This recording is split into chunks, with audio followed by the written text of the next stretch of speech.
ओम शांति। आज बाबा के 14 दिसंबर के महावाक्य हैं। बाबा ने कहा, मीठे बच्चे, तुम्हारे पास मन मनाभव और मध्याजी भव के तीक्ष्ण बाण हैं। इन्हीं बाणों से तुम माया पर विजय प्राप्त कर सकते हो।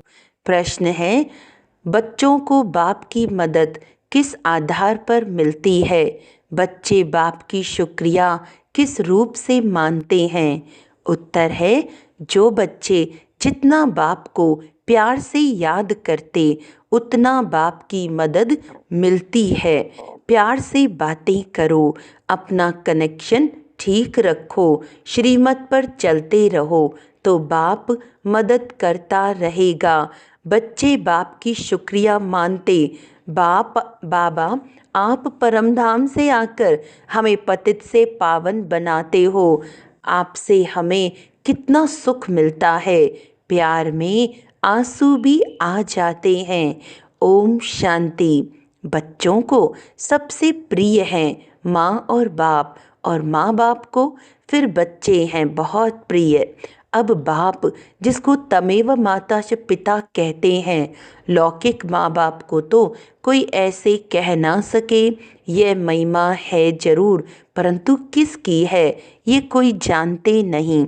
अगर जाने तो वहाँ चला जाए और बहुतों को ले जाए, परंतु ड्रामा की भावी ही ऐसी है। जब ड्रामा पूरा होता है तब ही आते हैं। आगे मूवी नाटक होते थे। अब जब नाटक पूरा होता था तो सभी एक्टर्स स्टेज पर खड़े हो जाते थे। यह भी बेहद का बड़ा नाटक है। यह भी सारा बच्चों की बुद्धि में आना चाहिए। सतयुग, त्रेता, द्वापर, कलयुग, ये सारी सृष्टि का चक्र है। ऐसे नहीं मूल वतन सूक्ष्म वतन में चक्र फिरता है। सृष्टि का चक्र यहाँ ही फिरता है, गाया भी जाता है। एक ओंकार सतनाम। ये महिमा किसकी है? भल ग्रंथ में भी सिख लोग महिमा करते हैं। गुरु नानक वाच्य अब एक ओंकार, ये तो उस एक निराकार परमात्मा की ही महिमा है। परंतु ये लोग परमात्मा की महिमा को भूल गुरु नानक की महिमा करने लगते हैं। सतगुरु भी नानक को समझ लेते हैं। वास्तव में सृष्टि भर में महिमा जो भी है उस एक की ही है और कोई की महिमा है नहीं। अभी देखो, ब्रह्मा में अगर बाबा की प्रवेशता नहीं होती तो ये कौड़ी तुल्य है। अभी तुम कौड़ी तुल्य से हीरे तुल्य बनते हो परमपिता परमात्मा द्वारा। अब है पतित दुनिया, ब्रह्मा की रात्रि। पतित दुनिया में जब बाप आते हैं और जो उनको पहचान लेते हैं वह उन पर कुर्बान जाते हैं। आज की दुनिया में तो बच्चे भी धुंधकारी बन पड़ते हैं। देवताएं कितने अच्छे थे, अभी वह पुनर्जन्म लेते लेते तमो प्रधान बन गए हैं। सन्यासी भी पहले बहुत अच्छे थे, पवित्र थे, भारत को मदद देते थे। भारत में अगर पवित्रता न हो तो काम चिता पर जल जाएं। सतयुग में काम कटारी होती नहीं। इस कलयुग में सब काम चिता के कांटों पर बैठे हुए हैं। सतयुग में तो ऐसे नहीं कहेंगे, वहाँ यह पॉइजन होता नहीं। कहते हैं ना, अमृत छोड़ विष काहे को खाए, विकारी को ही पतित कहा जाता है। आजकल मनुष्य तो देखो 10-12 बच्चे पैदा करते रहते हैं, कोई कायदा ही नहीं रहा है। सतयुग में जब बच्चा पैदा होता है तो पहले से ही साक्षात्कार होता है। शरीर छोड़ने के पहले भी साक्षात्कार होता है कि हम ये शरीर छोड़ जाकर बच्चा बनूंगा। और एक बच्चा ही होता है, जास्ती नहीं, लौ मुजिब चलता है। वृद्धि तो होनी है जरूर, परंतु वहाँ विकार होता नहीं। बहुत पूछते हैं तब वहाँ पैदाइश कैसे होती है? बोलना चाहिए। वहाँ योग बल से सब काम होता है। योग बल से ही हम सृष्टि की राजाई लेते हैं। बाहुबल से सृष्टि की राजाई नहीं मिल सकती है। बाबा ने समझाया है, अगर क्रिश्चियन लोग आपस में मिल जाएं तो सारी सृष्टि का राज्य ले सकते हैं, परंतु आपस में मिलेंगे नहीं। लॉ नहीं कहता। इसीलिए दो बिल्ले आपस में लड़ते हैं तो माखन तुम बच्चों को मिल जाता है। श्री कृष्ण के मुख में माखन दिखाया है। ये सृष्टि रूपी माखन है। बेहद का बाप कहते हैं, ये योग बल की लड़ाई शास्त्रों में गाई हुई है, बाहुबल की नहीं। उन्होंने फिर हिंसक लड़ाई शास्त्रों में दिखा दी है। उनसे अपना कोई संबंध नहीं है। पांडवों कौरवों की लड़ाई है नहीं। यह अनेक धर्म 5000 वर्ष पहले भी थे जो आपस में लड़कर विनाश हुए। पांडवों ने देवी देवता धर्म की स्थापना की। यह है योग बल, जिससे सृष्टि का राज्य मिलता है। माया जीत जगत जीत बनते हैं। सतयुग में माया रावण होता नहीं। वहाँ थोड़े रावण का बुत बनाकर जलाएंगे। बुत यानी चित्र कैसे कैसे बनाते हैं। ऐसा कोई दैत्य व असुर होता नहीं। ये भी नहीं समझते 5 विकार स्त्री के हैं और 5 विकार पुरुष के हैं। उनको मिलाकर 10 शीश वाला रावण बना देते हैं। जैसे विष्णु को भी 4 भुजाएं देते हैं। मनुष्य तो ये कॉमन बात भी समझते नहीं हैं। बड़ा रावण बनाकर जलाते हैं। मोस्ट बिलवेड बच्चों को अभी बेहद का बाप समझाते हैं। बाप को बच्चे हमेशा नंबरवार प्यारे होते हैं।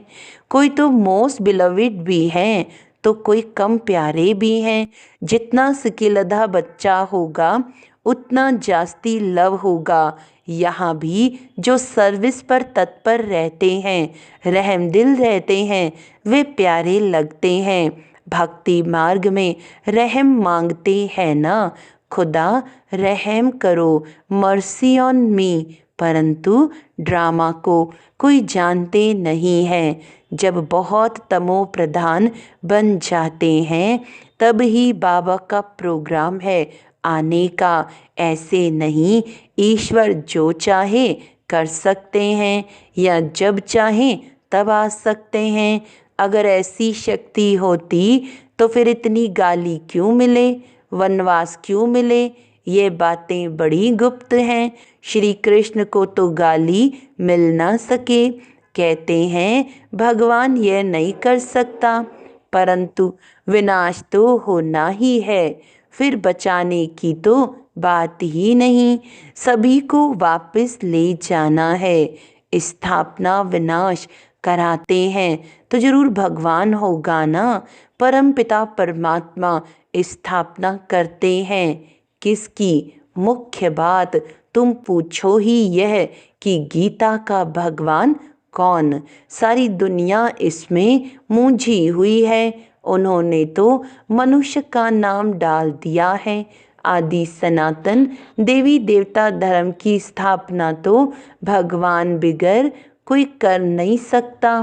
फिर तुम कैसे कहते हो श्री कृष्ण गीता का भगवान है? विनाश और स्थापना कराना किसका काम है? गीता के भगवान को भूल गीता को ही खंडन कर दिया है।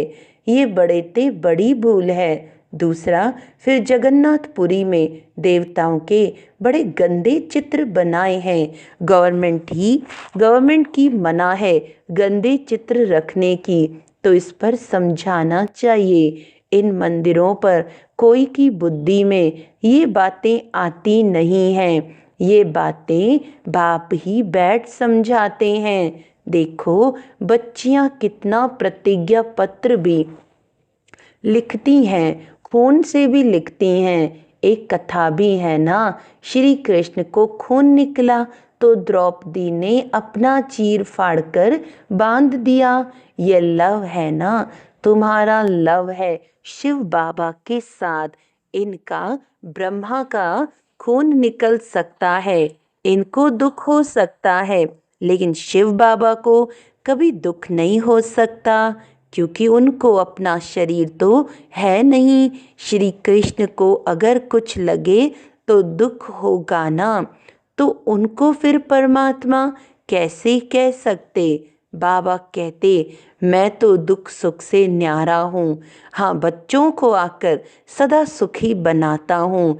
सदा शिव गाया जाता है, सदा शिव सुख देने वाला कहते हैं।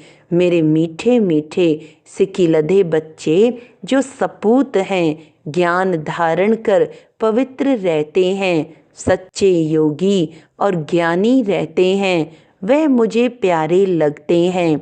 लौकिक बाप के पास भी कोई अच्छे कोई बुरे बच्चे होते हैं, कोई कुल को कलंक लगाने वाले निकल पड़ते हैं, बहुत गंदे बन जाते हैं। यहाँ भी ऐसे है। आश्चर्यवत बच्चा बनंती सुनंती कथंती फिर फारकती देवंती। इसीलिए ही निश्चय पत्र लिखवाया जाता है, तो वह लिखत फिर सामने दी जाएगी। ब्लड से भी लिख कर देते हैं, ब्लड से लिखकर प्रतिज्ञा करते हैं। आजकल तो कसम भी उठवाते हैं, परंतु वह है झूठा कसम। ईश्वर को हाजिर नाजिर जानना, अर्थात यह भी ईश्वर है, मैं भी ईश्वर कसम उठाता हूँ। बाप कहते हैं, अभी तुम प्रैक्टिकल में हाजिर नाजिर जानते हो। बाबा इन आँखों रूपी खिड़कियों से देखते हैं। ये पराया शरीर है, लोन पर लिया है। बाबा किराएदार है, मकान को काम में लाया जाता है ना।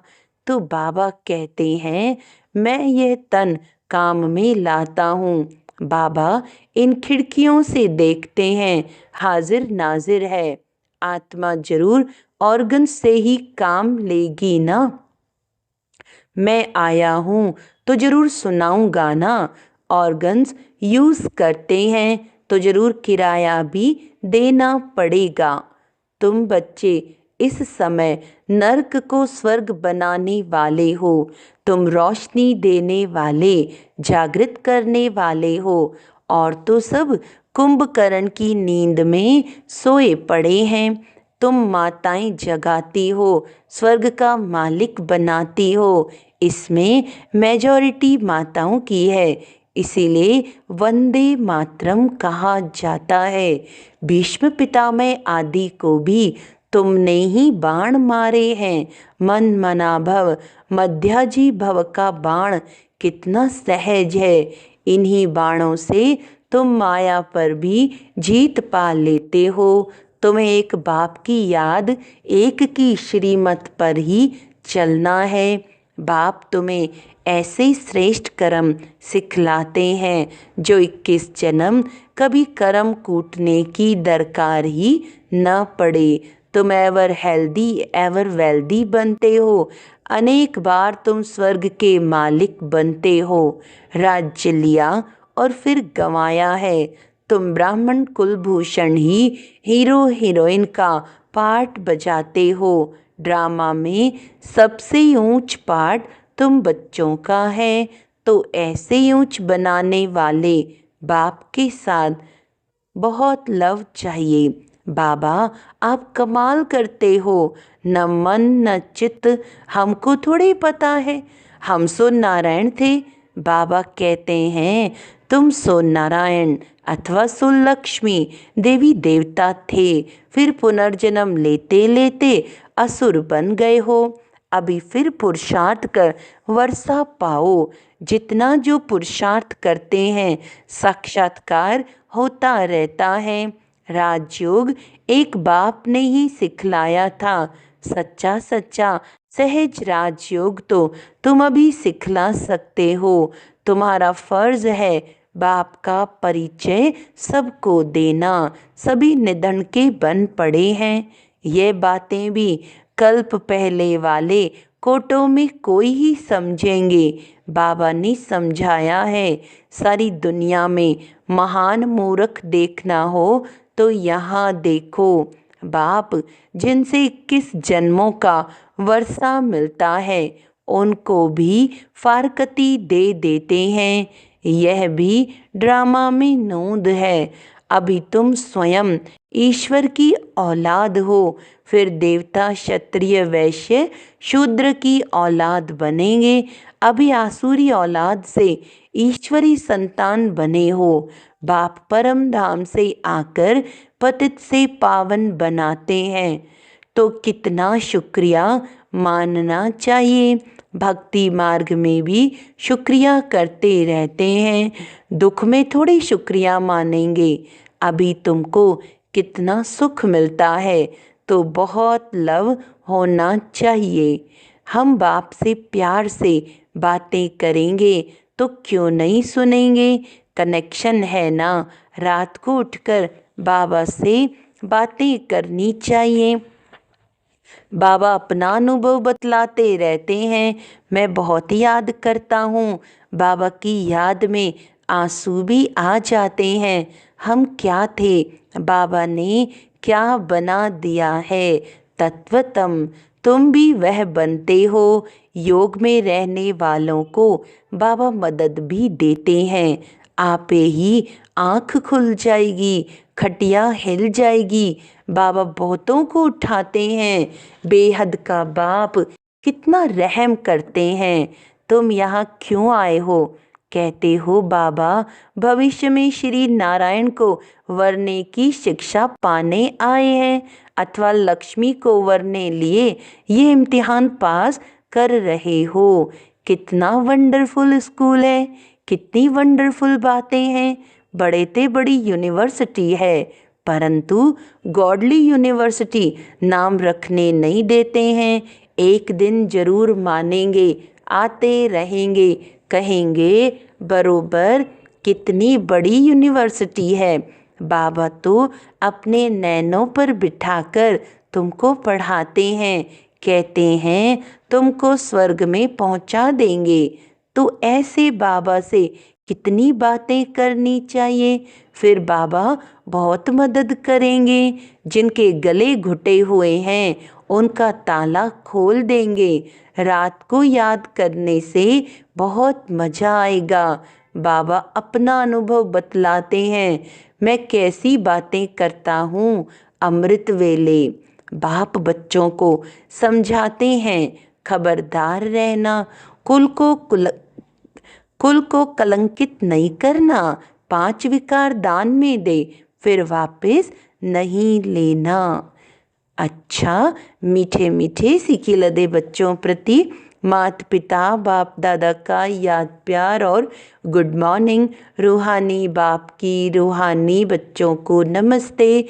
हम रूहानी बच्चों की रूहानी बाप दादा को याद प्यार गुड मॉर्निंग, नमस्ते नमस्ते नमस्ते जी।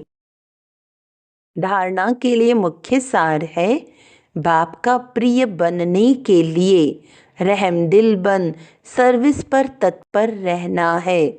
सपूत आज्ञाकारी बन सच्चा योगी व ज्ञानी बनना है।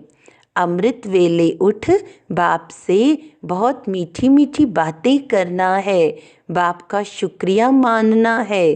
बाप की मदद का अनुभव करने के लिए मोस्ट बिलवेड बाप को बड़े प्यार से याद करना है।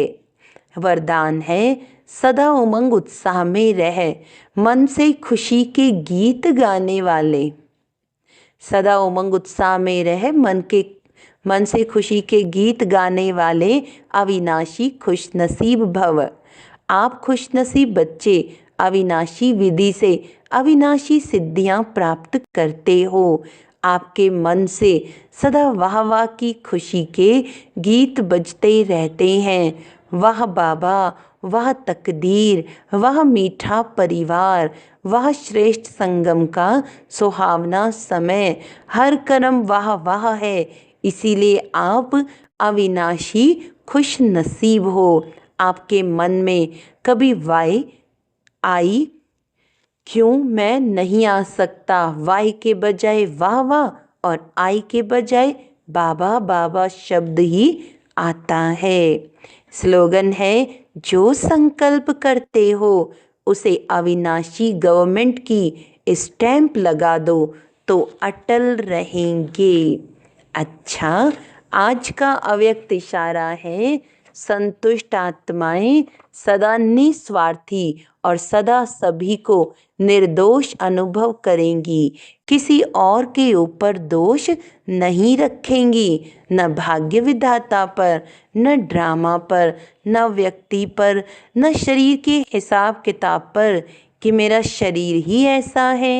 वे सदा निस्वार्थ निर्दोष वृत्ति दृष्टि वाली होंगी। अच्छा, ओम शांति।